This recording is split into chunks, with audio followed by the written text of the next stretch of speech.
Today is Thursday the 15th of May 2014, and this is a quick video response to ZeroPointUFO, who has just uploaded this video.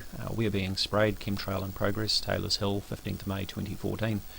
As we can see, there's an aircraft which appears to be chemtrailing his skies over in Taylor's Hill, and this is Melbourne, Australia. And I responded by saying, well, first of all, let's just jump ahead in the video and take a look. So we can see this aircraft here. Looks like a 747 or probably a newer model aircraft. Obviously it's got 4 engines there. Anyway, I left a comment under this video saying, but aren't those trails coming out of the 4 engines? Sorry, aren't those trails coming out of the 4 engines? That makes them contrails, not chemtrails in my book. How do you explain that? And ZeroPointUFO has responded by saying, thank you, Dazza, for your response. Now I'm going to break this down so I can answer it bit by bit.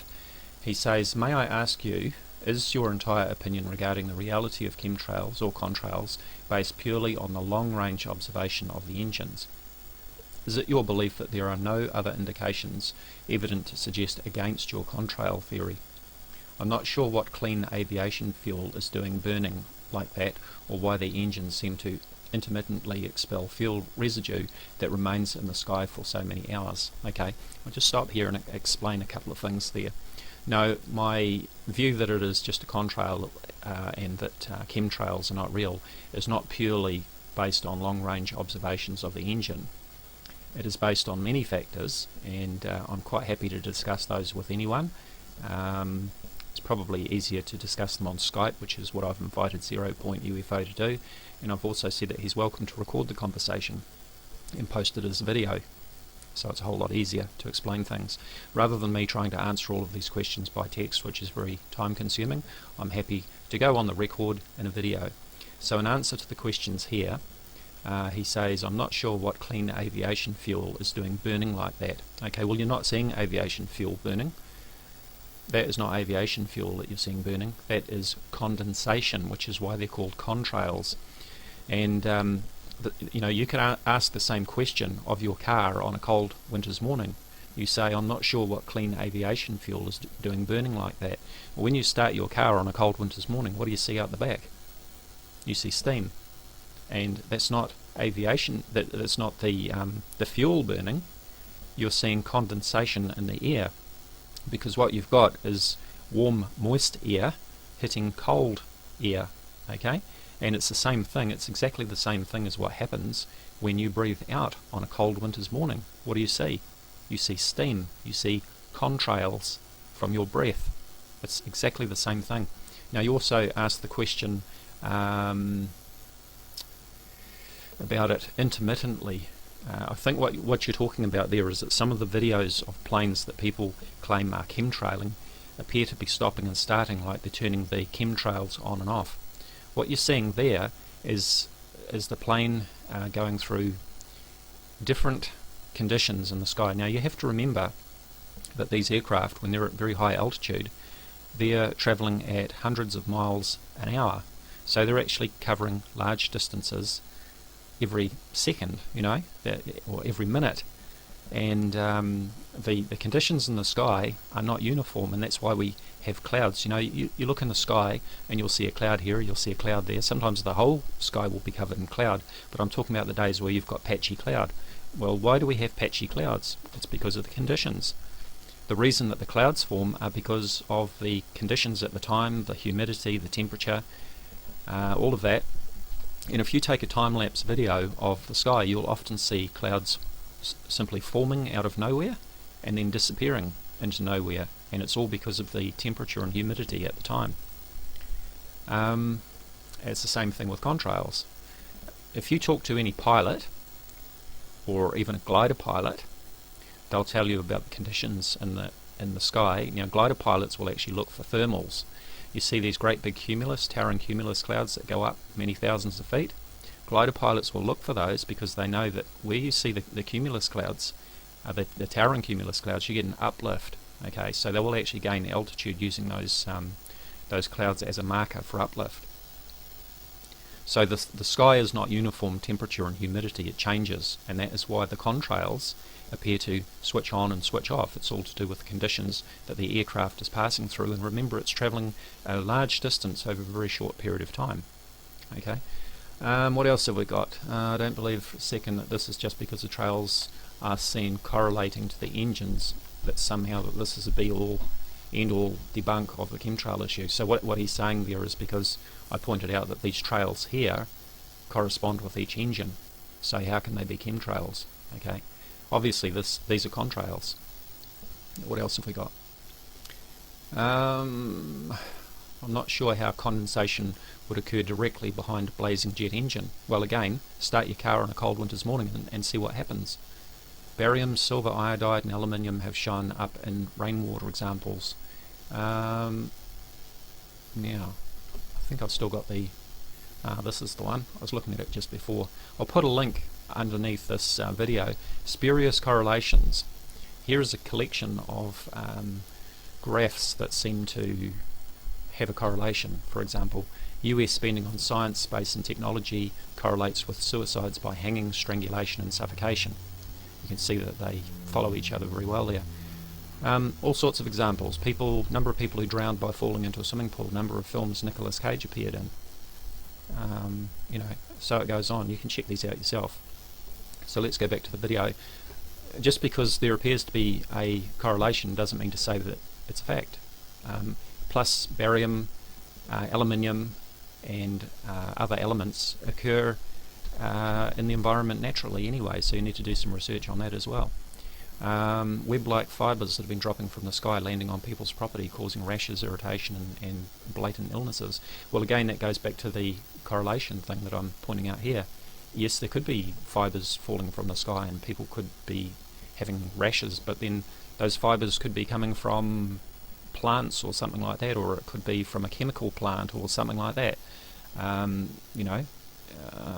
Again, you've got this problem with correlation. You actually have to prove that those fibres are actually from chemtrails. You're talking about more gallons, I know what you're on about there. People have all sorts of reactions to all sorts of things. I'm allergic to honey. Does that mean that they're poisoning the honey? Because I will either break out in a rash, or if I get stung by a bee, I'll go into anaphylactic shock. It could kill me.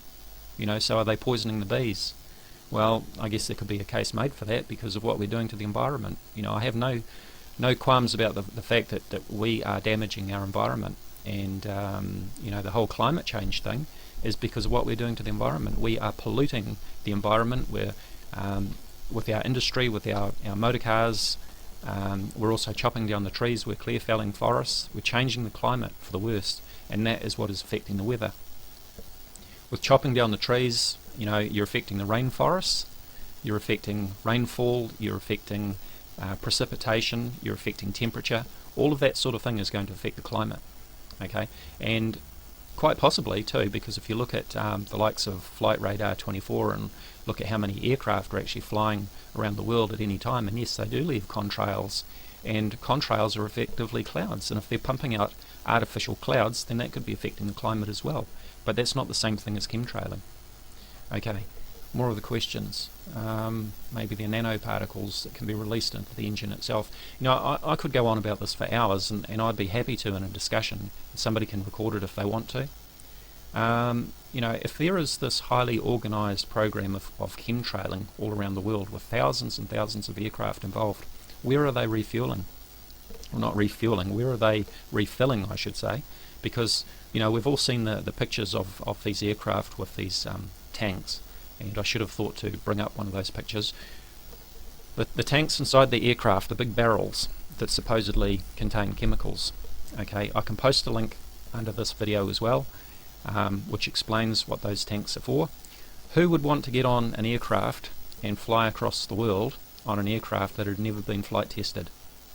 Would you want to get on an aircraft that had never been flight tested? Would you get on an aircraft that had never been off the ground before? What those tanks are for flight testing.